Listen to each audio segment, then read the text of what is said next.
موت کا معنی کیا ہے؟ امام قرطبی رحمہ اللہ ان کی کتاب التذکرہ، اس میں انہوں نے اہل علم کے حوالے سے موت کی تعریف کی ہے۔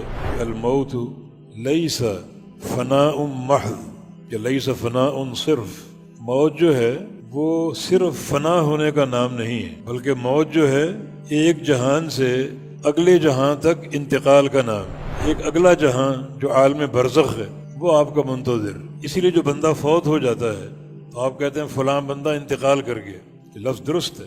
انتقال کا معنی دنیا کو چھوڑ کر دوسرے جہان کی طرف منتقل ہو گیا، وہ جہان عالم برزخ ہے۔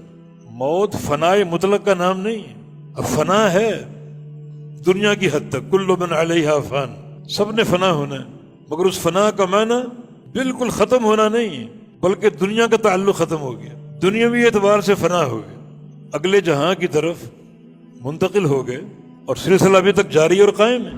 وہ عالم برزخ کی تفصیلات آپ کو نہیں بتائی گئیں، حق یہ ہے کہ جہاں تک بتا دیے اس پر ایمان لے آؤ۔